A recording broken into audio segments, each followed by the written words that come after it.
Hi hello welcome to my channel. ಇನ್ನೂ ಯಾರೆಲ್ಲ ಈ ಚಾನಲ್ಗೆ ಸಬ್ಸ್ಕ್ರೈಬ್ ಆಗಿಲ್ಲ ದಯವಿಟ್ಟು ಈ ಕೂಡಲೇ ಸಬ್ಸ್ಕ್ರೈಬ್ ಆಗಿ. ಯಾರಿಗೆ ಹೇಳಲಿ, ಡಿಸೆಂಬರ್ 13 ಕೆಲಸ ಮಾಡಲು ಆರಂಭಿಸಿ 8 ವರ್ಷಗಳು ಮುಗಿದಿವೆ. ಯೋಚಿಸುತ್ತಲೇ ಶರೀರದಲ್ಲಿ ಕಂಪನ ಉಂಟಾಯಿತು. ಕೆಲಸಕ್ಕೆ ಸೇರಿದಾಗ ಅವಳಿಗೆ 24 ವರ್ಷ. ಇಷ್ಟವಿಲ್ಲದಿದ್ದರೂ ಮನದಲ್ಲಿ ಮುಂದಿನ ತಿಂಗಳಿಗೆ ತಾನು 32 ವರ್ಷದವಳಾಗುತ್ತಿದ್ದೇನೆ ಎಂಬ ವಿಚಾರ ಬಂತು. ಈ 8 ವರ್ಷಗಳಲ್ಲಿ ಜೀವನ ಬದಲಾಗಲೇ ಇಲ್ಲ. ಅಮ್ಮ ಮೊದಲಿನ ಹಾಗೆ ಇದ್ದಾರೆ, ತೀಕ್ಷ್ಣ ಮಾತಿನ ಮುಂಗೋಪಿ. ತಮ್ಮ ಕೂಡ ಹಾಗೇ ಇದ್ದಾನೆ, ಬೇಜವಾಬ್ದಾರಿ ಮತ್ತು ನಿರ್ಲಕ್ಷ್ಯ ಸ್ವಭಾವ. ಮುಂಚೆಯಿಂದಲೇ ತಾಯಿಯ ಮೇಲೆ ಅವಲಂಬಿಸಿರುವಾತ. ಅಪ್ಪ ತೀರಿ ಹೋಗಿ 6 ವರ್ಷಗಳಾದವು. ಅವರೇ ಮನೆ ಕಟ್ಟಿಸಿದ್ದು. ಮನೆಯಲ್ಲಿ ಅಗತ್ಯದ ಸಾಮಾನುಗಳೆಲ್ಲ ಇವೆ. ಇದರ ನಂತರ ಕಾಲ ಸ್ತಬ್ಧವಾಗಿದೆ. ತನ್ನ ಜೀವನದಲ್ಲಿ ಬದಲಾವಣೆ ಬರಲಿ ಎಂದು ನಿಖಿತಾ ಎಷ್ಟೋ ಪ್ರಯತ್ನ ಪಟ್ಟಿದ್ದಳು. ತನ್ನನ್ನು ತ್ಯಾಗಮೂರ್ತಿ ಎಂದು ಕರೆಯುವುದು ಅವಳಿಗಿಷ್ಟವಿರಲಿಲ್ಲ. ತಾನು ಮನೆಯ ಭಾರ ಹೊತ್ತಿದ್ದೇನೆ ಎಂದು ಅಕ್ಕಪಕ್ಕದವರು ಬಂಧು ಬಳಗ ಭಾವಿಸುವುದು ಅವಳಿಗೆ ಬೇಕಾಗಿರಲಿಲ್ಲ. ತಾನು ದೇವಿಯಾಗುವುದು ಅವಳಿಗೆ ಬೇಡವಾಗಿತ್ತು. ಆದರೆ ಅವಳ ಕೈಲಿ ಏನೂ ಇರಲಿಲ್ಲ. ಆಫೀಸ್ಗೆ ಹೋಗಲು ತಡವಾಗುತ್ತಿತ್ತು. ಅವಳು ತೀರಾ ಸಾದಾ ಆಗಿರುವ ತಿಳಿ ಗುಲಾಬಿ ಬಣ್ಣದ ಚೂಡಿದಾರ್ ಹಾಕಿಕೊಂಡಿದ್ದಳು. ದುಪ್ಪಟವನ್ನು ಹರಡಿ ಹೊದ್ದುಕೊಂಡಿದ್ದಳು. ಚಪ್ಪಲಿ ಮೆಟ್ಟಿ ಕೈನೆಟ್ಟಿ ಹೇರಿದಳು. ನೋಡಲು ತೆಗೆದುಹಾಕುವ ಹಾಗಿರಲಿಲ್ಲ ನಿಖಿತಾ. ಅವಳೆಂದೂ ಅಲಂಕಾರ ಮೇಕಪ್ ಮಾಡಿಕೊಂಡವಳಲ್ಲ. ಕಾರಣ ಸ್ವಲ್ಪ ಮಟ್ಟಿಗೆ ತಾಯಿ. ಆಕೆಗೆ ಅಲಂಕರಿಸಿಕೊಳ್ಳುವ ಹುಚ್ಚು ಬಹಳ. ಈ ವಯಸ್ಸಿನಲ್ಲೂ ಹೊಂದಾಣಿಕೆಯ ಸೀರೆ, ಬ್ಲೌಸ್ ಜೊತೆಗೆ ಮ್ಯಾಚಿಂಗ್ ಒಡವೆಗಳನ್ನು ಧರಿಸುತ್ತಿದ್ದಳು. ತುಟಿಗಳಿಗೆ ಗಾಢ ಬಣ್ಣದ ಲಿಪ್ಸ್ಟಿಕ್ ಹಚ್ಚಿಕೊಳ್ಳುತ್ತಿದ್ದಳು. ನಡೆಯುವುದು ಕೂಡ ಸ್ಟೈಲೇ. ಅವಳಿಂದಾಗಿ ನಿಖಿತಾಗೆ ಅಲಂಕಾರದಲ್ಲಿ ಆಸಕ್ತಿ ಹೊರಟು ಹೋಗಿತ್ತು. ಅವಳಿಗೆ ತಾಯಿಯ ಜೊತೆ ಎಲ್ಲಿಗೂ ಹೋಗಲು ಇಷ್ಟವಿರಲಿಲ್ಲ. ಆದರೆ ತಾಯಿಗೆ ಏನೂ ಅನ್ನಿಸುತ್ತಿರಲಿಲ್ಲ. ಹೀಗೆಲ್ಲ ಅಲಂಕಾರ ಮಾಡಿಕೊಳ್ಳಬೇಡಿ ಎಂದು ಆಕೆಗೆ ಹೇಳುವುದು ಕಷ್ಟವಾಗುತ್ತಿತ್ತು. ಅವಳು ಯಾರ ಮಾತು ತಾನೇ ಕೇಳುತ್ತಿದ್ದಳು. ಅಪ್ಪನಿಗೆ ಇದ್ದದ್ದು ಇದೇ ದೂರು. ಅದೇ ಪ್ರಾಣವನ್ನು ತೆಗೆದುಕೊಂಡಿತು. ನಿಖಿತಾ ಆಫೀಸ್ ತಲುಪಿದಳು. ಎಂದಿನಂತೆ ಎಲ್ಲರಿಗಿಂತ ಮುಂಚೆ ಬಂದಿದ್ದಳು. ತನ್ನ ಜಾಗದಲ್ಲಿ ಕುಳಿತು ಕಂಪ್ಯೂಟರ್ ಆನ್ ಮಾಡಿದ್ದಳು. ಸ್ಕ್ರೀನ್ ಮೇಲೆ ಒಂದು ಚೀಟಿ ಅಂಟಿಸಲಾಗಿತ್ತು. ಮನು ಫೋನ್ ಮಾಡಿದ್ದ. ನಿನ್ನ ಹತ್ತಿರ ಅರ್ಜೆಂಟ್ ಕೆಲಸವಿದೆ ಎಂದು ಬರೆದಿದ್ದ ಚೀಟಿ. ಕೆಳಗೆ ಮೊಬೈಲ್ ನಂಬರ್ ಕೂಡ ಇತ್ತು. ಹಿಂದಿನ ಸಂಜೆ ಹೊತ್ತಾದ ನಂತರ ಫೋನ್ ಬಂದಿತ್ತು. ಸಮಯ ಸರಿಯಾಗಿ ಹೇಳಬೇಕೆಂದರೆ 6:40. ನಿಖಿತಾ ಕೇವಲ 10 ನಿಮಿಷ ಮುಂಚೆ ಆಫೀಸ್ನಿಂದ ಹೊರಟಿದ್ದು. ಹಾಗಾದರೆ ಮನು ಇದೇ ಊರಿನಲ್ಲಿದ್ದಾನೆ. ಅವನಿಗೆಂತಹ ಅರ್ಜೆಂಟ್ ಕೆಲಸವಿದೆ? ಹೀಗೆ ಎಂದೂ ಮನು ಫೋನ್ ಮಾಡಿದವನಲ್ಲ. ಅವನಿಗೆ ಫೋನ್ ಮಾಡುವುದೋ ಬೇಡವೋ ಎಂಬ ಯೋಚನೆಯಲ್ಲಿ ಬಿದ್ದಳು. ಅವನಿಗೇನು ಬೇಕೋ ಯಾರಿಗೆ ಗೊತ್ತು, ಅವನೇ ಫೋನ್ ಮಾಡಲಿ ಎಂದು ಯೋಚಿಸಿದಳು. ಊಟದ ಬಿಡುವಿನವರೆಗೆ ಅವಳು ಮನುನ ಫೋನನ್ನು ಅಸಹಜನೆಯಿಂದ ಕಾಯುತ್ತಿದ್ದಳು. ನಂತರ ಸುಮ್ಮನಿರಲಾಗಲಿಲ್ಲ. 2:30 ಗಂಟೆಗೆ ಅವಳೇ ಫೋನ್ ಮಾಡಿದಳು. ಮನುನ ಧ್ವನಿ ಸ್ವಲ್ಪವೂ ಬದಲಾಗಿರಲಿಲ್ಲ. ಅವನ ದನಿ ಕೇಳುತ್ತಲೇ ನಿಖಿತಾ ಜಡವಾದಳು. ಏನು ಮಾತನಾಡಬೇಕೆಂದು ತೋಚಲಿಲ್ಲ. ಮನುನೇ ಮಾತು ಆರಂಭಿಸಿದ. ಹೇಗಿದೆಯಾ? ಅಮ್ಮ ಮತ್ತು ತಮ್ಮ ಹೀಗಿದ್ದಾರೆ? ನಿಖಿತಾ ಕೂಡ ಔಪಚಾರಿಕವಾಗಿ ಉತ್ತರಿಸಿದಳು. ಎಲ್ಲರೂ ಚೆನ್ನಾಗಿದ್ದಾರೆ. ಕೆಲವು ನಿಮಿಷ ತಡೆದು ಮನು, ನಿನ್ನನ್ನು ಭೇಟಿಯಾಗಬೇಕು. ಯಾವಾಗ ಸಿಗ್ತೀಯಾ? ನೀನು ಹೋಟೆಲ್ಗೆ ಬಂದರೆ ಒಳ್ಳೆಯದು. ನನ್ನ ಮನೆಗೆ ಬರೋದು ಸರಿಯಾಗಿರಲ್ಲ. ನಿಖಿತಾಗೆ ಏನೂ ಹೇಳದೇ ಇರಲು ಆಗಲಿಲ್ಲ. ಯೋಚಿಸಿ ಅವಳಂದಳು, ಸರಿ, ಆಫೀಸ್ನಿಂದ ಹೋಗುವಾಗ ಬರ್ತೀನಿ. ಮನುನನ್ನು ಭೇಟಿಯಾಗುವುದರಲ್ಲಿ ಅಡ್ಡಿ ಏನಿದೆ? ಈಗಲೂ ಅವನು ತನ್ನ ಪತಿಯೇ. 4 ವರ್ಷಗಳಿಂದ ಬೇರೆ ಬೇರೆ ಇದ್ದರೇನಂತೆ. ಅವರ ಮದುವೆ ಕೂಡ ವಿಚಿತ್ರವಾಗಿ ನಡೆದಿತ್ತು. ತಂದೆಯ ಆಪ್ತ ಸ್ನೇಹಿತನ ಮಗ ಮನು. ಅಪ್ಪನಿಗೆ ಹೃದಯಾಘಾತವಾದಾಗ ಅವರನ್ನು ನೋಡಲು ಮನುನ ತಂದೆ ಬಂದಿದ್ದರು. ಮಾತಿನಲ್ಲಿ ನಿಖಿತಾಳ ವಿಷಯ ಬಂತು. ಆಗ ನಿಖಿತಾಳ ತಂದೆ ತನ್ನ ಸ್ನೇಹಿತನ ಕೈ ಹಿಡಿದುಕೊಂಡು, ನಾಗೇಶ, ನನ್ನ ಮಗಳ ವಿಷಯ ಏನು ಮಾಡಲಿ? ನಾನು ಹೋದ ಮೇಲೆ ನನ್ನ ಹೆಂಡತಿ ನಿಖಿತಾಳ ಮದುವೆ ಖಂಡಿತ ಮಾಡುವುದಿಲ್ಲ. ನನ್ನ ಮಗ ಅಪ್ರಯೋಜಕ ಅನ್ನುವುದು ನಿನಗೂ ಗೊತ್ತು. ನನ್ನ ಮಗಳದೇ ನನಗೆ ದೊಡ್ಡ ಚಿಂತೆಯಾಗಿ ಬಿಟ್ಟಿದೆ. ಪ್ರಪಂಚ ಅರಿಯದವಳು ಒಬ್ಬಳೆ ಹೇಗೆ ಬದುಕುತ್ತಾಳೆ ಎಂದಿದ್ದರು. ನಾಗೇಶ ಅವರು ತಂದೆಗೆ ತಮ್ಮ ಮಗನ ಜೊತೆಗೆ ನಿಖಿತಾಳ ಮದುವೆ ಮಾಡುವುದಾಗಿ ಅಲ್ಲೇ ಮಾತು ಕೊಟ್ಟರು. ಮನು PhD ಮಾಡುತ್ತಿದ್ದ. ಓದು ಮುಗಿದ ಕೂಡಲೇ ಇಬ್ಬರ ಮದುವೆ ಮಾಡುತ್ತೇನೆಂದರು. ಇದಾದ ನಂತರ ತಂದೆ ಹೆಚ್ಚು ದಿನ ಬದುಕಲಿಲ್ಲ. ನಾಗೇಶ್ ಕೂಡ ತಮ್ಮ ಮಾತು ಮರೆತ ಹಾಗಿತ್ತು. 2 ವರ್ಷಗಳ ನಂತರ ಇದ್ದಕ್ಕಿದ್ದಂತೆ ಅವರು ಮನುವಿನ ಜೊತೆ ಮನೆಗೆ ಬಂದರು. ನಿಖಿತಾಳ ತಂದೆಗೆ ಏನು ಇಷ್ಟವಿತ್ತೆಂಬುದನ್ನು ತಾಯಿಗೆ ಹೇಳಿದರು. ತಾಯಿಗೆ ಅಷ್ಟೇನೂ ಆಸಕ್ತಿ ಇರಲಿಲ್ಲ. ಮನುವಿಗೆ ಕೆಲಸ ಸಿಕ್ಕಿರಲಿಲ್ಲ. ಪಾರ್ಟ್ ಟೈಮ್ ಕೆಲಸ ಮಾಡುತ್ತಿದ್ದ. ಅವನ ತಾಯಿಗೂ ಈ ಮದುವೆಯಲ್ಲಿ ಅಷ್ಟೇನೂ ಆಸಕ್ತಿ ಇರಲಿಲ್ಲ. ಆದರೂ ಅವರ ಮದುವೆ ಸರಳವಾಗಿ ನಡೆದು ಹೋಯಿತು. ನಿಖಿತಾ ಮನುನ ಮನೆಗೆ ಬಂದಳು. ಮದುವೆಯ ದಿನವೇ ಅವಳಿಗೆ ಅತ್ತೆ ಮನೆಯಲ್ಲಿ ಯಾರೂ ತನ್ನನ್ನು ಇಷ್ಟಪಡುವುದಿಲ್ಲ ಎಂಬುವುದು ತಿಳಿಯಿತು. ಇತ್ತ ತವರಿನಲ್ಲಿ ಕೂಡ ಯಾರಿಗೂ ಮನು ಇಷ್ಟವಾಗುತ್ತಿರಲಿಲ್ಲ. ನಿಖಿತಾ ಮನಸ್ಸಿಲ್ಲದೆ ಸಂಸಾರ ಆರಂಭಿಸಿದಳು. ಮನೆ ತುಂಬ ಜನ, ಅತ್ತೆ ಮಾವ, 2 ನಾದನಿಯರು, ಒಬ್ಬ ಮೈದುನ ಮತ್ತು ಪತಿ. ಮನು ಸರಿಯಾದ ನೌಕರಿ ಸಿಗದೆ ಯಾವಾಗಲೂ ಬೇಜಾರಿನಲ್ಲಿರುತ್ತಿದ್ದ. ನಿಖಿತಾಳ ಪ್ರತಿ ಮಾತಿಗೂ ಟೀಕೆ ಟಿಪ್ಪಣಿ ನಡೆಯುತ್ತಿತ್ತು. ಅತ್ತೆ ಮತ್ತು ನಾದನಿಯರಿಗೆ ಅವಳ ಉಡುಗೆ ತೊಡುಗೆ, ನಡೆದುಕೊಳ್ಳುವ ರೀತಿ ಯಾವುದೂ ಇಷ್ಟವಾಗುತ್ತಿರಲಿಲ್ಲ. ಅತ್ತೆ ಅವಳನ್ನು ಬೈಯುತ್ತಿದ್ದಳು. ಮನು ಉದಾಸೀನ ತೋರುತ್ತಿದ್ದ. ಗಂಡ ಅಲಂಕಾರ ಮಾಡಿಕೊಳ್ಳಲು ಹೇಳಿದರೆ, ಹೊರಗೆ ಹೋಗಲು ಕರೆದರೆ ಹಾಗೆ ಮಾಡುವುದಾಗಿ ನಿಖಿತಾ ಮನಸ್ಸಿನಲ್ಲಿ ಅಂದುಕೊಳ್ಳುತ್ತಿದ್ದಳು. ತನ್ನ ಕಡೆಯೇ ಅವನ ಗಮನ ಇರಲಿಲ್ಲವೆಂದರೆ ತಾನು ಯಾರಿಗಾಗಿ ಅಲಂಕರಿಸಿಕೊಳ್ಳಬೇಕು? 1 ವರ್ಷ ಹೇಗೂ ಕಳೆದಳು. ಅದರಲ್ಲೂ ಅರ್ಧ ಸಮಯ ತವರಿನಲ್ಲಿರುತ್ತಿದ್ದಳು. ಅತ್ತೆ ಒಮ್ಮೆ ಕಳಿಸಿದರೆ ಇನ್ನೊಮ್ಮೆ ತಾಯಿ ಕರೆಸಿಕೊಳ್ಳುತ್ತಿದ್ದಳು. ಮದುವೆಯಾದ ನಂತರ ನಾಗೇಶ್ ಎಂದೂ ಸೊಸೆಯ ಪಕ್ಷ ವಹಿಸಲಿಲ್ಲ.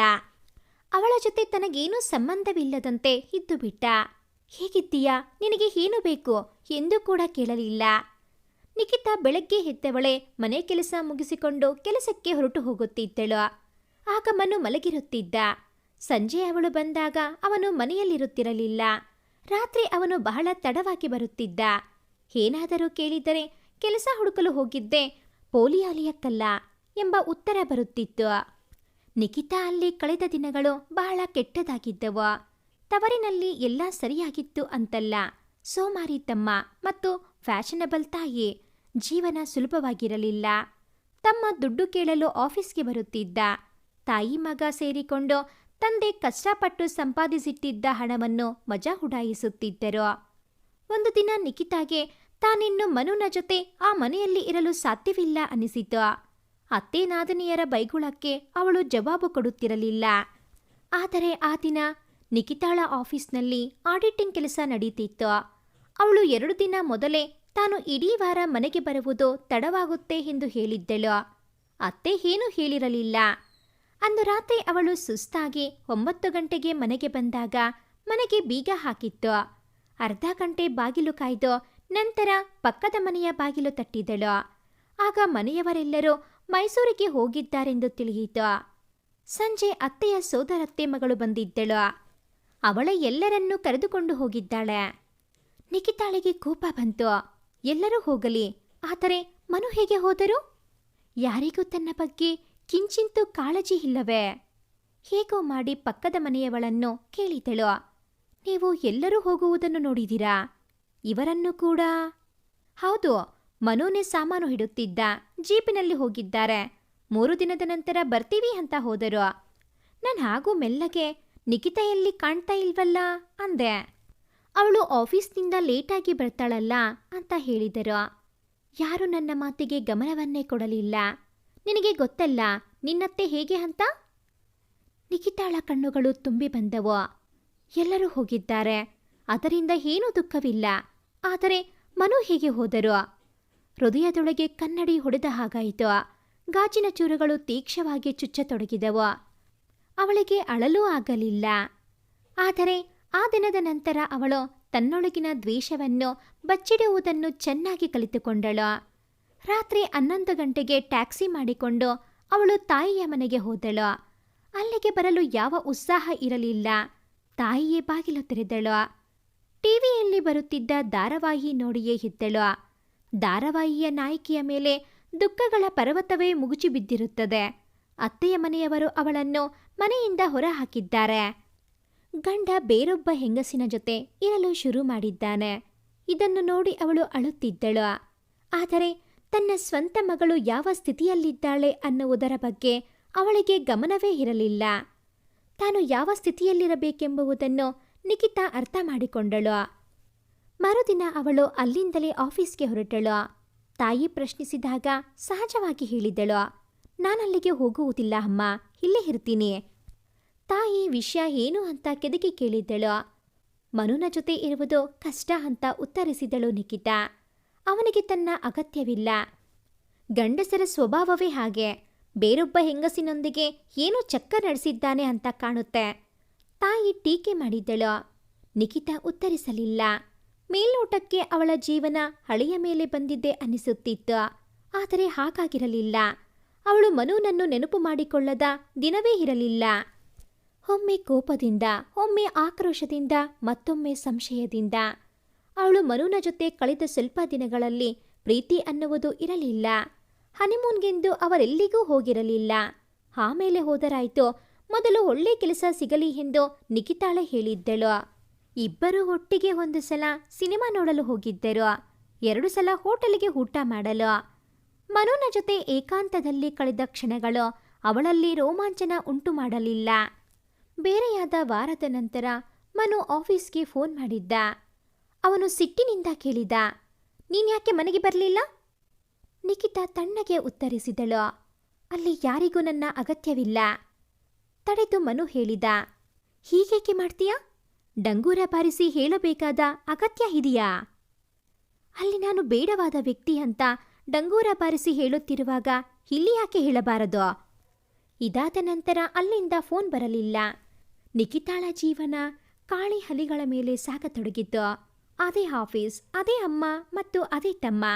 ವ್ಯತ್ಯಾಸ ಆಗಿರುವುದೆಂದರೆ, ಮೊದಲಾದರೆ ಅವಳು ತಮ್ಮನ ಮಾತುಗಳನ್ನು ಎದುರಾಡದೆ ಕೇಳುತ್ತಿದ್ದಳು. ಈಗ ಜಗಳವಾಡಲು ಕಲಿತಿದ್ದಾಳೆ. ನಿನ್ನ ಕಾಲ ಮೇಲೆ ನೀನು ನಿಂತ್ಕೋಬೇಕು ಎಂದು ಆಗಾಗ ಹೇಳುತ್ತಿರುತ್ತಾಳೆ.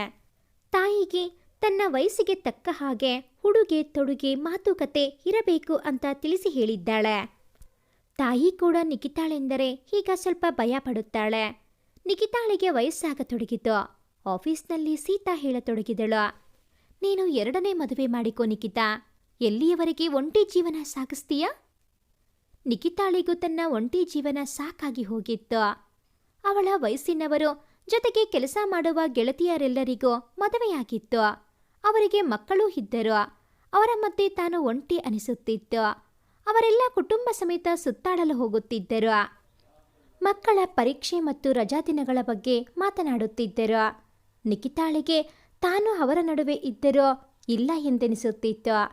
ಅವರ ಮಧ್ಯದಿಂದ ಅವಳು ನಿರಾಶಳಾಗಿ ಏಳುತ್ತಿದ್ದಳು. ಎಲ್ಲರೂ ಚೆನ್ನಾಗಿ ಅಲಂಕರಿಸಿಕೊಂಡು ಬಂದರೆ ಇವಳು ಯಾವುದೋ ಚೂಡಿದಾರ್ ಹಾಕಿಕೊಂಡು ಹೋಗುತ್ತಿದ್ದಳು. ಸೀತಾ ಎಷ್ಟೋ ಸಲ ಹೇಳಿದ್ದಳು, ಸರಿಯಾಗಿ ಇರಬಾರದೆ, ಇದೇನು ಬಟ್ಟೆ ಹಾಕ್ಕೊಂಡು ಬಂದಿದ್ದೀಯಾ? ಒಳ್ಳೆ ಫಿಗರ್ ಇದೆ, ನಮ್ಮ ಹಾಗೆ ದಪ್ಪಾಗೂ ಇಲ್ಲ ನೀನು. ಒಳ್ಳೆ ಬಟ್ಟೆ ಹಾಕ್ಕೊಂಡ್ರೆ ಎಷ್ಟು ಚೆನ್ನಾಗಿ ಕಾಣಿಸ್ತೀಯಾ? ನಿಖಿತಾ ನಕ್ಕಳು. ಚೆನ್ನಾಗಿ ಕಾಣಿಸಿ ಏನು ಮಾಡಲಿ? ಯಾರನ್ನು ಮೆಚ್ಚಿಸಬೇಕು ನಾನು? ಇರಲಿ ಬಿಡು, ನಾನೇನು ಫ್ಯಾಷನ್ ಮಾಡಬೇಕಾಗಿಲ್ಲ. ಸೀತಾ ಆಗಾಗ ಅವಳನ್ನು ಗದರಿಸುತ್ತಿದ್ದಳು. ಮನುಷ್ಯ ತಾನು ಚೆನ್ನಾಗಿ ಕಾಣಿಸಬೇಕು ಅಂತ ಬಟ್ಟೆ ಹಾಕ್ಕೋತಾನೆ. ದಪ್ಪ ಕನ್ನಡಕ, ಇಷ್ಟು ದೊಡ್ಡ ಕುಂಕುಮ ಇಟ್ಕೋತೀಯ? ನಿನಗಾಗಿ ನೀನು ಚೆನ್ನಾಗಿ ಇರಬೇಕು ಅಂತ ನಿನ್ನ ಮನಸ್ಸು ಹೇಳಲಿಲ್ಲವೇನೆ ಪೆದ್ದಿ? ಇಷ್ಟು ಸಂಪಾದಿಸ್ತೀಯ, ನಮ್ಮ ಹಾಗೆ ಯಾವ ಜವಾಬ್ದಾರಿನೂ ಇಲ್ಲ. ಜೀವನದ ಆನಂದ ಯಾಕೆ ಅನುಭವಿಸೋದಿಲ್ಲ? ನನ್ನ ಸೋದರತ್ತೆ ಮಗಳು ಮದುವೆನೇ ಮಾಡಿಕೊಂಡಿಲ್ಲ. ಎಷ್ಟು ಮಜವಾಗಿದ್ದಾಳೆ ಗೊತ್ತಾ? ವಿದೇಶಗಳಿಗೆ ಹೋಗಿ ಬಂದಿದ್ದಾಳೆ, ಜೋರಾಗಿ ಕಾರ್ ನಡೆಸ್ತಾಳೆ, ಸ್ವಂತ ಮನೆಯಲ್ಲಿದ್ದಾಳೆ. ನೀನ್ ನೋಡು, ಒಳ್ಳೆ ಸನ್ನಾಸಿನಿ ತರಹ ಇದೀಯಾ. ನಿಖಿತಾ ನಕ್ಕು ಸುಮ್ಮನಿರುತ್ತಿದ್ದಳು. ಸೀತಾಳ ಜೊತೆ ವಾದ ಮಾಡಿ ಗೆಲ್ಲುವುದು ಅವಳಿಗೆ ಸಾಧ್ಯವಿರಲಿಲ್ಲ. ಸೀತಾಳ ಇತರ ಗೆಳತಿಯರು ಇದೇ ಮಾತನಾಡಿದ್ದಾರೆ. ಕೆಲಸದ ಈ 3 ವರ್ಷಗಳಲ್ಲಿ ಅವಳಿಗೆ ಕೆಲವು ವರಗಳ ಸುದ್ದಿಯನ್ನು ತಂದಿದ್ದಾರೆ. ಆದರೆ ನಿಖಿತಾಳೆ ಸಿದ್ಧಳಿಲ್ಲ. ಈಗ ಹೊಸ ಸಂಬಂಧ ಬೆಳೆಸಲು ಅವಳಿಗೆ ಭಯವಾಗುತ್ತದೆ. ಜೀವನ ಹೇಗೆ ನಡೆಯುತ್ತಿದೆಯೋ ಹಾಗೆ ನಡೆಯಲಿ. ಅವಳು ಆದಷ್ಟು ಸಮಯ ಆಫೀಸ್ನಲ್ಲಿ ಕಳೀತಾಳೆ. ಶ್ರಮಪಟ್ಟು ಕೆಲಸ ಮಾಡುತ್ತಾಳೆ. 3 ವರ್ಷಗಳಲ್ಲಿ 2 ಪ್ರಮೋಷನ್ಸ್ ದೊರೆತಿವೆ. ಇದರಲ್ಲೇ ಅವಳಿಗೆ ಸಂತೋಷ. ತನ್ನ ಸ್ನೇಹಿತೆಯರಿಗೆ ಸಹಾಯ ಮಾಡಲು ಇವಳು ಸದಾ ಸಿದ್ಧ. ಅವರ ಮಕ್ಕಳಿಗೆ ಜನ್ಮದಿನದಂದು ಬೆಲೆ ಬಾಳುವ ಉಡುಗೊರೆ ಕೊಡುತ್ತಾಳೆ. ಅವರ ತೊಂದರೆಗಳನ್ನು ಕೇಳಿಕೊಳ್ಳುತ್ತಾಳೆ. ಆದರೆ ತನ್ನ ತೊಂದರೆಗೆ ಅವಳು ಯಾರಿಂದ ಪರಿಹಾರ ಕೇಳಬೇಕು? ಈ ಬಗ್ಗೆ ಅವಳು ಯೋಚಿಸಿಯೇ ಇಲ್ಲ. ನಿಖಿತಾ ಸಂಜೆಯಾಗುವುದನ್ನೇ ಕಾಯುತ್ತಿರುವಳು. ಇಂದು ಅವಳಿಗೆ ಕೆಲಸ ಮಾಡಲು ಆಗುತ್ತಿರಲಿಲ್ಲ. 6 ಗಂಟೆಗೆ ಅವಳು ಆಫೀಸ್ನಿಂದ ಹೊರಟಳು. ಮನು ಇದ್ದ ಹೋಟೆಲ್ ತಲುಪಲು 15 ನಿಮಿಷ ಬೇಕಾಯಿತು. ತಾನು ಜೀವನದ ಪರೀಕ್ಷೆ ಕೊಡುತ್ತಿದ್ದೇನೇನೋ ಎನ್ನುವ ಹಾಗೆ ಅವಳ ಕಾಲುಗಳು ನಡುಗುತ್ತಿದ್ದವು. ಅವಳು ಮನುವಿನ ಕೋಣೆಯ ಬಾಗಿಲು ತಟ್ಟಿದಳು. ಬಾಗಿಲು ತೆರೆದ ಮನು ಮೊದಲಿಗಿಂತ ಈಗ ದಪ್ಪಗಾಗಿದ್ದ. ದಪ್ಪನೆಯ ಮೀಸೆ ಬಿಟ್ಟಿದ್ದ. ಒಂದೆರಡು ಕೂದಲು ಬೆಳ್ಳಗಾಗಿದ್ದವು. ನೀಲಿ ಜೀನ್ಸ್ ಮತ್ತು ಬಿಳಿ ಟೀ ಶರ್ಟ್ನಲ್ಲಿ ಬಹಳ ಚೆನ್ನಾಗಿ ಕಾಣುತ್ತಿದ್ದ. ಮನುನೇ ಮಾತು ಆರಂಭಿಸಿದ. ಹೇಗಿದ್ದೀಯಾ? ತುಂಬ ಸಣ್ಣಗಾಗಿದ್ದೀಯಾ? ಯಾಕೆ ಅಷ್ಟು ಕೆಲಸ ಮಾಡುತ್ತೀಯಾ?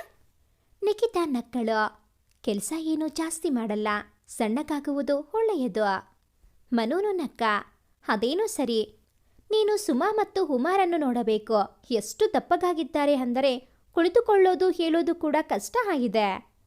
ಸುಮಾ ಮತ್ತು ಉಮಾ ಅವರ ನಾದನೆಯರು. ಇಬ್ಬರು ಅವಳಿಗಿಂತ ಚಿಕ್ಕವರು.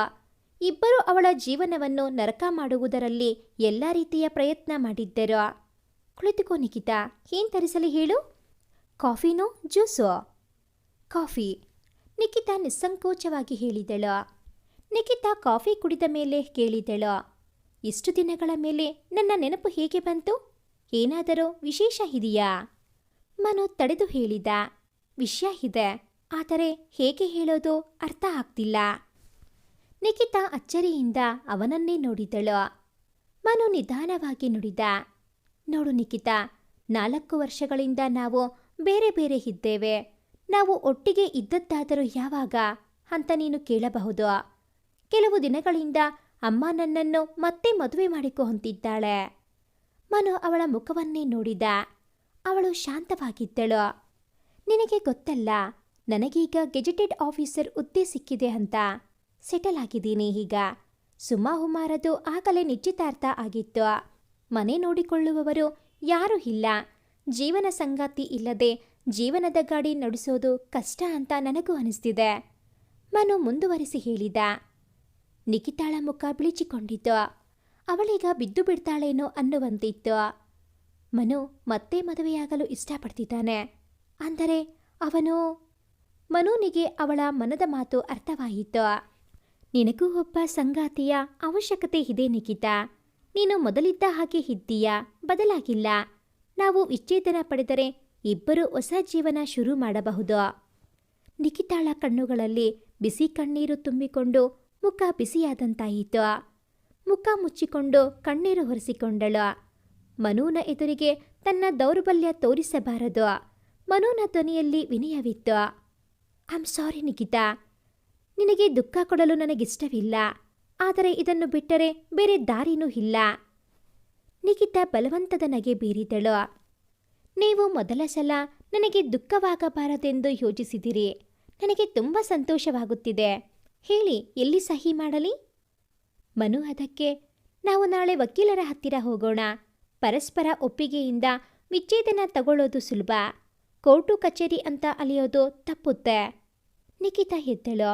ಸರಿ, ನಿಮಗೆ ಹೇಗೆ ಸರಿ ಅನಿಸುತ್ತೋ ಹಾಗೇ ಆಗಲಿ. ನಾನೀಗ ಹೊರಡಲ್ಲ. ಮನು ಅವಳನ್ನು ತಡೆದ. ಕುತ್ಕೋ, ಎಷ್ಟು ಅವಸರ ಏನೋ? ಮನೇಲಿ ಏನಾದರೂ ಕೆಲಸ ಇದೆಯಾ? ಅಂತಹ ವಿಶೇಷ ಏನೂ ಇಲ್ಲ. ಹೋಗಿ ಸ್ವಲ್ಪ ಹೊತ್ತು ಟಿವಿ ನೋಡ್ತೀನಿ, ಆಮೇಲೆ ಏನಾದರೂ ಓದುತ್ತಾ ಮಲಗ್ತೀನಿ. ಅಷ್ಟೇ ನನ್ನ ದಿನಚರಿಯೆ. ನೀನೆಂದೂ ಇನ್ನೊಂದು ಮದುವೆ ಬಗ್ಗೆ ಯೋಚಿಸಲಿಲ್ಲವೇ? ನಿಜ ಹೇಳುವುದಾದರೆ ಮೊದಲನೇ ಮದುವೆಯದು ಎಷ್ಟು ಕೆಟ್ಟ ಅನುಭವ ಆಗಿದೆ ಎಂದರೆ ಇನ್ನೊಂದು ಮದುವೆ ಹೆಸರು ಕೇಳಿದರೆ ನಡುಕ ಬರುತ್ತೆ. ನಾನು ಅಷ್ಟು ಕೆಟ್ಟನಾಗಿದ್ದೇನಾ? ಮನು ವಿಸ್ಮಯದಿಂದ ಕೇಳಿದ. ಹೌದು, ನನ್ನೊಂದಿಗಂತೂ ಎಂದೂ ಒಳ್ಳೆಯವರಾಗಿ ನಡೆದುಕೊಳ್ಳಲಿಲ್ಲ. ನಿಖಿತಾ ಸ್ಪಷ್ಟವಾಗಿ ಹೇಳಿದಳು. ನಿಜವಾಗಲೂ ಆಗ ನನ್ನ ಬುದ್ಧಿ ಸರಿಯಾಗಿ ಕೆಲಸ ಮಾಡುತ್ತಿರಲಿಲ್ಲ ಅನ್ನುವುದು ನಿನಗೆ ಗೊತ್ತಾ? ನೀನು ಕೆಲಸ ಮಾಡ್ತಿದ್ದೆ, ನಾನು ನಿರುದ್ಯೋಗಿಯಾಗಿದ್ದೆ. ಅಷ್ಟೊಂದು ಓದಿದ್ದರೂ ಪ್ರಯೋಜನವಾಗಲಿಲ್ಲ. ಅಪ್ಪ ಹೇಳಿದರು ಅಂತ ನಾನು ಮದುವೆಯಾದೆ. ಆದರೆ ಜವಾಬ್ದಾರಿ ಹೊರಲು ಮನಸ್ಸನ್ನು ಸಿದ್ಧಗೊಳಿಸಿರಲಿಲ್ಲ. ನಿಮಗೇನಾದರೂ ತೊಂದರೆ ಇದ್ದರೆ ನನ್ನ ಜೊತೆ ಹಂಚಿಕೊಳ್ಳಬಹುದಿತ್ತಲ್ಲ. ನೀವು ನನ್ನ ಜೊತೆ ಎಂದೂ ಮಾತಾಡಲೇ ಇಲ್ಲ. ನಿಖಿತಾ ದೂರಿದಳು. ಹೌದು, ತಪ್ಪು ನನ್ನದೇ ಆಗಿತ್ತು. ಆದರೇನು ಮಾಡಲು ಸಾಧ್ಯವಿತ್ತು? ಆಗ ಮನದಲ್ಲೇನೋ ಗೊಂದಲವಿತ್ತು. ಚೆನ್ನಾಗಿಲ್ಲದಿರುವ ಹುಡುಗಿ ಜೊತೆ ಮದುವೆ ಮಾಡಿಸಿದರು ಅಂತ ನಿಮಗೆ ಅನಿಸಿರಬಹುದು. ನಿಖಿತಾ ಮೆಲ್ಲುವಾಗಿ ನುಡಿದಳು. ನನಗೆ ಎಂದೂ ಹಾಗನಿಸಲಿಲ್ಲ, ನಂಬು. ನನಗೆ ಯಾವಾಗಲೂ ಅನಿಸುತ್ತಿತ್ತು, ನನ್ನ ಸಂಗಾತಿ ಬೇರೆಯವರಿಗಿಂತ ಭಿನ್ನವಾಗಿರಬೇಕು, ಗ್ರೇಸ್ಫುಲ್ ಆಗಿರಬೇಕು, ನೀಟಾಗಿ ಡ್ರೆಸ್ ಮಾಡಿಕೋಬೇಕು. ಮನು ಮಾತು ನಿಲ್ಲಿಸಿದ. ನಿಖಿತಾ ಅವನ ಮುಖ ನೋಡಿದಳು. ಮನು ಗೊಂದಲದಿಂದ ಸುಮ್ಮನಾದ. ನಂತರ, ನೀನು ಚೆನ್ನಾಗಿಲ್ಲ ಅಂತ ಯಾರು ಹೇಳಿದರು ನಿಖಿತಾ? ನೀನು ಚೆನ್ನಾಗಿ ಕಾಣಿಸ್ತಿದೀಯಾ. ನಿನ್ನ ಸೌಂದರ್ಯ ಕಾಣಿಸದ ಹಾಗೆ ನೀನು ಇರ್ತೀಯಾ ಅಷ್ಟೇ. ಮೊದಲನೇ ದಿನ ನಾನು ನಿನ್ನನ್ನು ನೋಡಲು ಬಂದಿದ್ದಾಗ ನೀನು ನಿಮ್ಮ ಮನೆ ಮೇಲೆ ನಿಂತಿದ್ದೆ. ಆಗ ತಾನೇ ಸ್ನಾನ ಮಾಡಿದ್ದೆ ಅನಿಸುತ್ತೆ. ಗುಲಾಬಿ ಬಣ್ಣದ ಚೂಡಿದಾರ್ ಹಾಕಿಕೊಂಡಿದ್ದೆ. ಬಿಚ್ಚಿದ ಕೂದಲು, ಮುಖದ ಮೇಲೆ ನೀರಿನ ಹನಿಗಳು ಹೊಳೆಯುತ್ತಿದ್ದವು. ನಾನು ನಿನ್ನ ನೋಡಿದ ತಕ್ಷಣ ಇಷ್ಟಪಟ್ಟೆ. ಆದರೆ ಆಮೇಲೆ ನೀನೆಂದೂ ಆ ರೂಪದಲ್ಲಿ ನನ್ನ ಎದುರು ಬರಲಿಲ್ಲ. ಯಾವಾಗಲೂ ಕೂದಲನ್ನು ಬಿಗಿಯಾಗಿ ಕಟ್ಟಿಕೊಂಡಿರುತ್ತಿದ್ದೆ. ಮಾಸಲು ಬಣ್ಣದ ಉಡುಪು ಹಾಕಿಕೊಳ್ಳುತ್ತಿದ್ದೆ. ನಿಖಿತಾಳ ಮುಖ ಕೆಂಪಾಯಿತು. ಈ ವಯಸ್ಸಿನಲ್ಲೂ ಅವಳು ನಾಚಿಕೊಳ್ಳುವುದು ಸಾಧ್ಯವಿದೆ ಅನ್ನುವುದು ಅವಳಿಗೆ ಗೊತ್ತಿರಲಿಲ್ಲ. ಮನು ಮಾತನಾಡುತ್ತಲೇ ಇದ್ದ. ನಿನಗೆ ಗೊತ್ತಾ, ಮದುವೆ ದಿನ ನಾನು ನಿನಗಾಗಿ ಕಿತ್ತಳೆ ಬಣ್ಣದ ಸೀರೆ ಕೊಂಡುಕೊಂಡಿದ್ದೆ. ಆದರೆ ಕೊಡಲಾಗಲಿಲ್ಲ. ಅಮ್ಮ ಮತ್ತು ತಂಗಿಯರಿಗೆ ಸೀರೆ ತೋರಿಸಿದೆ. ಅವರು, ನಿಖಿತಾ ಈ ಬಣ್ಣದ ಸೀರೆ ಹುಡ್ತಾಳಾ ಎಂದು ನಗತೊಡಗಿದ್ದರು. ಆ ಸೀರೆಯನ್ನು ನಾನಿನ್ನೂ ಇಟ್ಟುಕೊಂಡಿದ್ದೇನೆ. ನೀವ್ಯಾಕೆ ನನಗೆ ಕೊಡಲಿಲ್ಲ? ನಿಖಿತಾಳ ಧ್ವನಿ ಭಾರವಾಗಿತ್ತು. ಮನುನ ಬಳಿ ಉತ್ತರ ಇರಲಿಲ್ಲ. ಇದ್ದಕ್ಕಿದ್ದಂತೆ ಅವನು ಹೇಳಿದ, ನಿಖಿತಾ, ಹಳೆ ಸಂಬಂಧದ ಹೆಸರಲ್ಲಿ ಆಗಲಿಕ್ಕೆ ಇತ್ತು. ನೀನ್ ನನ್ನ ಜೊತೆ ಊಟ ಮಾಡಲು ಬರ್ತೀಯಾ? ನಿಖಿತಾ ಯೋಚಿಸತೊಡಗಿದಳು. ಇದರಲ್ಲಿ ತಪ್ಪೇನಿದೆ? ಒಂದು ಸಂಜೆಯನ್ನು ಅವಳು ತನಗಿಷ್ಟ ಬಂದ ಹಾಗೆ ಕಳೆಯಬಹುದು. ವರ್ಷಗಳ ನಂತರ ಅವಳು ಯಾರೊಂದಿಗೋ ಮನಬಿಚ್ಚಿ ಮಾತನಾಡುತ್ತಿದ್ದಾಳೆ. ಈ ಸಂಜೆಯನ್ನು ತಾನು ಕಳೆದುಕೊಳ್ಳಬಾರದು. ನಿಖಿತಾ ಅಲ್ಲಿಂದಲೇ ಮನೆಗೆ ಫೋನ್ ಮಾಡಿ ತಾನು ಊಟಕ್ಕೆ ಬರುವುದಿಲ್ಲವೆಂದು ತಾಯಿಗೆ ಹೇಳಿದಳು. ಯಾವಾಗಿನಂತೆ ಅವಳು ಸತ್ಯವನ್ನೇ ಹೇಳಿದಳು. ಮನು ಬಂದಿದ್ದಾರೆ, ತಾನವರ ಜೊತೆ ಹೊರಗೆ ಹೋಗುತ್ತಿದ್ದೇನೆ. ತಾಯಿಗೆ ಕೋಪ ಬಂತು. ಅವನ ಜೊತೆನಾ? ಅವನಿಗೆ ಏನ್ ಬೇಕಂತೆ? ಅವನ ಜೊತೆ ಹೋಗಬೇಕಾದಿಲ್ಲ. ಅಡಿಗೆ ಮಾಡಿದ್ದೀನಲ್ಲ, ಅದನ್ನೇನು ಮಾಡೋದು? ತಾಯಿ ತನಗೆ ಈ ವಯಸ್ಸಿನಲ್ಲೂ ಸ್ವತಃ ನಿರ್ಣಯ ತೆಗೆದುಕೊಳ್ಳಲು ಬಿಡುವುದಿಲ್ಲವೆಂದು ನಿಖಿತಾಗೆ ನೋವಾಯಿತು. ಅವಳು ಸಂಭಾಳಿಸಿಕೊಂಡು, ನಾಳೆ ಬೆಳಗ್ಗೆ ತಿನ್ನಬಹುದು ಅಮ್ಮ, ನಾನ್ ಬರೋದು ಹೊತ್ತಾಗುತ್ತೆ, ಹೊರಗಿನ ಗೇಟ್ಗೆ ಬೀಗ ಹಾಕಬೇಡ ಎಂದಳು. ಮನು ನಿಖಿತಾಳನ್ನು ಚೈನೀಸ್ ರೆಸ್ಟೋರೆಂಟ್ಗೆ ಕರೆದುಕೊಂಡು ಹೋದ. ನಿಖಿತಾಗೆ ಚೈನೀಸ್ ತಿನಿಸುಗಳು ಇಷ್ಟ. ಸೂಪ್, ಫ್ರೈಡ್ ರೈಸ್ ತಿಂದು ಹೊರಬಂದರು. ನಡೆದು ಬರುತ್ತಾ ಇರುವಾಗ ಕಾಫಿ ಕುಡಿಯಬೇಕೆನಿಸಿ ಅಲ್ಲೇ ಇದ್ದ ಹೋಟೆಲ್ಗೆ ಹೋದರು. ಕಾಫಿ ಗುಟಕರಿಸುತ್ತಲೇ ನಿಖಿತಾಗೆ ಕಟ್ಟಿದ ಗಂಟಲು ಸರಿಯಾದ ಹಾಗಾಯಿತು. ವರ್ಷಗಳ ನಂತರ ಅವಳು ಸ್ವಚ್ಛಂದವಾಗಿದ್ದಾಳೆ. ಮನು ಅವಳಿಗೆ ತನ್ನ ಕೆಲಸದ ಬಗ್ಗೆ ಹೇಳತೊಡಗಿದ. ಅವನ ಮಾತಿನಿಂದ ಅವನು ಬಹಳ ಒಳ್ಳೆಯ ಕೆಲಸದಲ್ಲಿದ್ದಾನೆಂದು ತಿಳಿಯಿತು. ನಾನು ರಾತ್ರಿ ತಡವಾಗಿ ಮನೆಗೆ ಬಂದಾಗ ಬಹಳ ಒಂಟಿತನ ಕಾಡುತ್ತೆ. ಒಬ್ಬನೇ ಟಿವಿ ನೋಡೋದು ನನಗಿಷ್ಟವಿಲ್ಲ. ಜೊತೆಗೊಬ್ಬರು ಇದ್ದರೆ ಅದೇ ಬೇರೆ ಮಾತು. ನನ್ನ ಸ್ನೇಹಿತರೆಲ್ಲರೂ ಮದುವೆಯಾಗಿದ್ದಾರೆ. ರಾತ್ರಿ ವೇಳೆ ನಾನವರ ಮನೆಗಳಿಗೆ ಹೋಗಲಾಗುವುದಿಲ್ಲ. ಹಾಗಾದರೆ ನೀವು ಒಬ್ಬರೇ ಯಾಕಿರುತ್ತೀರಿ? ಅಪ್ಪ ಅಮ್ಮನ ಜೊತೆ ಯಾಕಿಲ್ಲ? ನಿಖಿತಾ ಕೇಳಿದಳು. ಅದಕ್ಕೆ 2 ಕಾರಣ ಇದೆ. ನನಗೆ ಅಮ್ಮನ ಸ್ವಭಾವ ಇಷ್ಟವಿಲ್ಲ. ಅವರು ಎಲ್ಲ ವಿಷಯದಲ್ಲೂ ಬಾಯ್ ಹಾಕ್ತಾರೆ. ಇನ್ನೊಂದು ಕಾರಣ, ಅಮ್ಮನಿಗೆ ತಮ್ಮ ಮನೆಯಲ್ಲೇ ಹೆಚ್ಚು ಸುಖ ಸಿಗುತ್ತೆ ಅನ್ನೋ ಭಾವನೆ. ತಮ್ಮನಿಗೂ ಮದುವೆಯಾಗಿಲ್ಲ. ಅವನು ದುಬೈಯಲ್ಲಿ ಕೆಲಸ ಮಾಡಲು ಹೋಗಿದ್ದಾನೆ. ಸುಮ ಗಂಡನ ಮನೆಯಲ್ಲಿ ಇದ್ದಾಳೆ. ನಾನು ತಿಂಗಳಿಗೆ 1 ಸಲ ಅವರನ್ನು ನೋಡಲು ಹೋಗುತ್ತೇನೆ. ಕೆಲಸ ಇದ್ದರೆ ಉಳ್ಕೋತೀನಿ. ನೀವು ಹುಡುಗಿ ನೋಡಿದ್ದೀರಾ? ನಿಖಿತಾ ಕೇಳಿದಳು. ಅವನು ತಲೆ ಅಲ್ಲಾಡಿಸಿದ. ಇಲ್ಲ, ಅಮ್ಮ ಮತ್ತು ಸುಮ ನೋಡಿದ್ದಾರೆ. ವರ್ಷದ ಹಿಂದೆ ಅವಳು ವಿಚ್ಛೇದನ ತೆಗೆದುಕೊಂಡಿದ್ದಾಳೆ. ನಾನೆಲ್ಲಿಂದ ಹುಡುಕಲಿ ಹುಡುಗಿನ?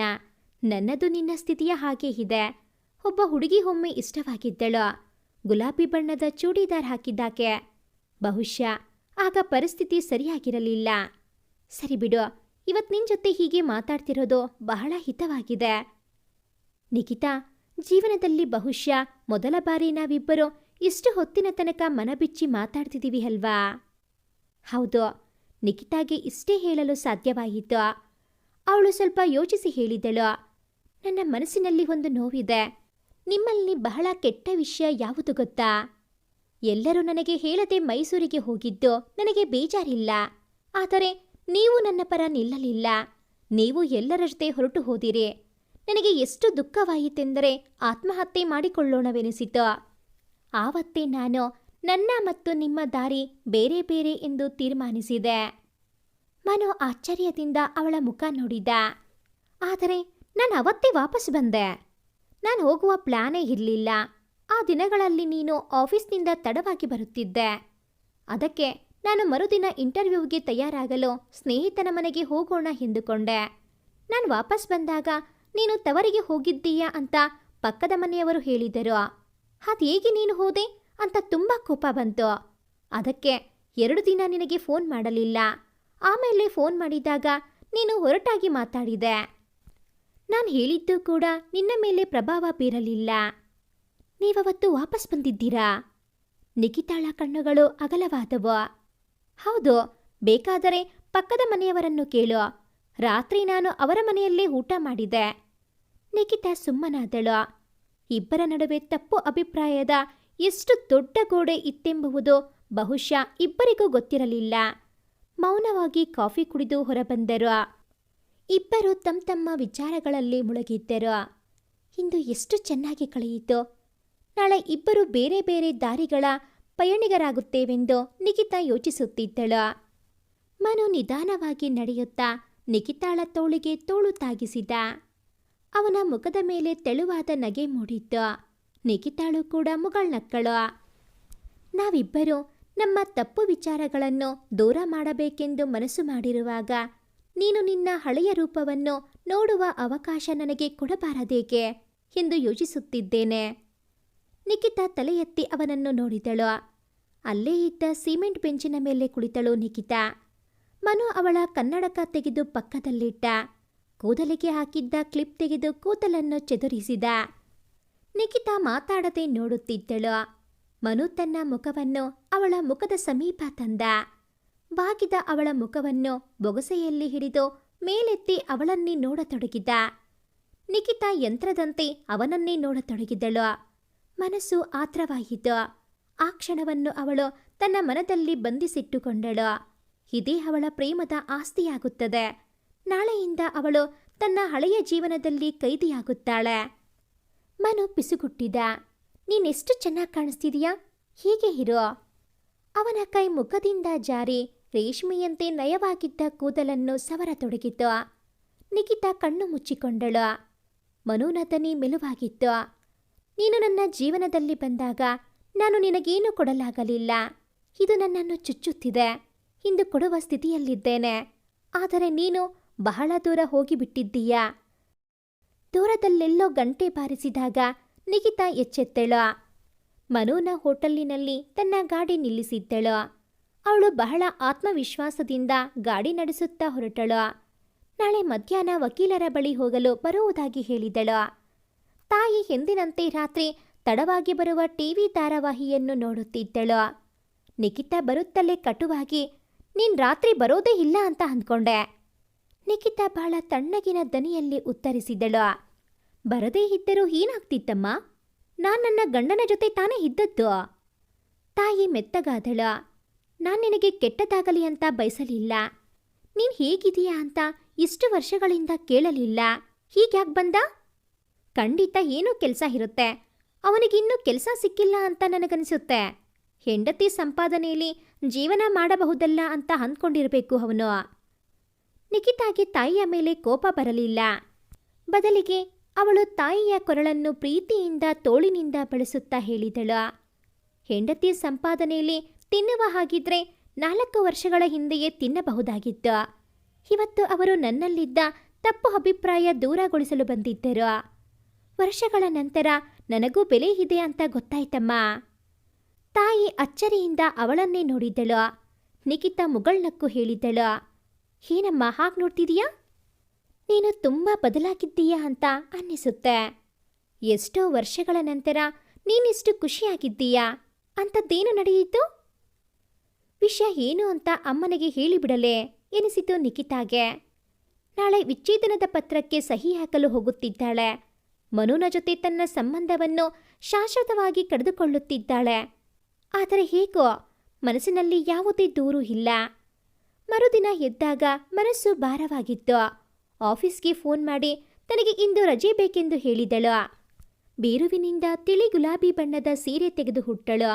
ಕೂದಲನ್ನು ಚೆನ್ನಾಗಿ ತೊಳೆದು ಬಾಚಿಕೊಂಡಿದ್ದಳು. ಹಣೆಯಲ್ಲಿ ಚಿಕ್ಕದಾಗಿ ಕುಂಕುಮ, ಕಣ್ಣುಗಳಿಗೆ ಕಾಡಿಗೆ, ಕುತ್ತಿಗೆಯಲ್ಲಿ ಚಿನ್ನದ ಸರ ಹಾಕಿಕೊಂಡು ಕನ್ನಡಿ ಎದುರು ನಿಂತಾಗ ನಿಜವಾಗಲೂ ಪ್ರತಿಬಿಂಬ ತಾನೇನಾ ಎಂದೆನಿಸಿತು. ತಾಯಿಗೆ ಗಲಿಬಿಲಿಯಾಯಿತು. ಚೆನ್ನಾಗಿ ದೃಷ್ಟಿಸಿ ನೋಡಿ, ನೀನೊಬ್ಳು ಹುಚ್ಚಿ, ಯಾವಾಗಲೂ ಹೀಗೆ ಅಲಂಕಾರ ಮಾಡಿಕೊಳ್ಳೋಕೆ ಏನೋ, ಎಷ್ಟು ಚೆನ್ನಾಗಿ ಕಾಣಿಸ್ತಿದೀಯಾ. ನಿಖಿತಾ ಮನೆಯಿಂದ ಹೊರಟು ಕೈನೆಟ್ಟಿಗೆ ಹತ್ತದೆ ಆಟೋ ಕರೆದಳು. ಮನುನ ಹೋಟೆಲ್ಗೆ ಬಂದು ಮನುನ ಕೋಣೆಯ ಬಾಗಿಲು ತಟ್ಟಿದಾಗ ಅವಳಿಗೆ ಹೊಡೆದುಕೊಳ್ಳುತ್ತಿತ್ತು. ಮನು ಬಾಗಿಲು ತೆರೆದ. ಅವನ ಕಣ್ಣುಗಳು ಅವಳ ಮೇಲೆ ಕೀಳಿಸಿದವು. ಬಾಯಿಂದ ಮಾತೇ ಹೊರಡಲಿಲ್ಲ. ಒಳಗೆ ಬಂದ ನಿಖಿತಾಳನ್ನು ಮಂಚದ ಮೇಲೆ ಕುಳ್ಳರಿಸಿದ. ತಾನು ಕೆಳಗೆ ಕುಳಿತ.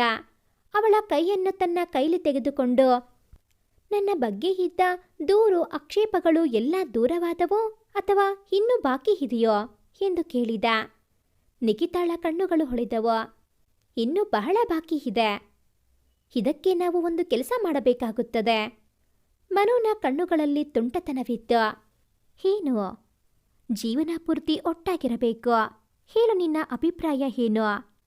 ನಿಖಿತಾಳ ಹೊಳೆಯುತ್ತಿದ್ದ ಕಣ್ಣುಗಳು ತೇವಗೊಂಡವು.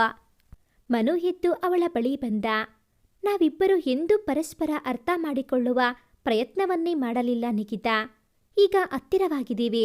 ಮೂರನೆಯವರ ಅಗತ್ಯ ಇಲ್ಲ ಅನಿಸುತ್ತೆ. ನಿಖಿತಾಳ ಮೃದುವಾದ ಕೈ ಮನುನ ಬಲಿಷ್ಠ ಹಸ್ತದೊಳಗಿತ್ತು. ಅದು ಅವಳ ಅರಿವಿಗೆ ಬರಲಿಲ್ಲ. ತಾನಿನ್ನು ಮುಂದೆ ಮನುನಿಂದ ಬೇರೆಯಾಗುವುದಿಲ್ಲ ಅನ್ನುವುದು ಮಾತ್ರ ಅವಳ ಅರಿವಿನಲ್ಲಿತ್ತು. ಈ ಒಂದು ಕತೆ ನಿಮಗೆ ಇಷ್ಟ ಆಗಿದ್ದಲ್ಲಿ ಪ್ಲೀಸ್ ಲೈಕ್ ಮಾಡಿ, ಶೇರ್ ಮಾಡಿ, ಹಾಗೆಯೇ ಕಾಮೆಂಟ್ ಮಾಡೋದನ್ನು ಮರಿಬೇಡಿ. ಹಾಗೆಯೇ ಇನ್ನೂ ಯಾರೆಲ್ಲ ಈ ಚಾನಲ್ಗೆ ಸಬ್ಸ್ಕ್ರೈಬ್ ಆಗಿಲ್ಲ, ದಯವಿಟ್ಟು ಈ ಕೂಡಲೇ ಸಬ್ಸ್ಕ್ರೈಬ್ ಆಗಿ. Thanks for watching this video.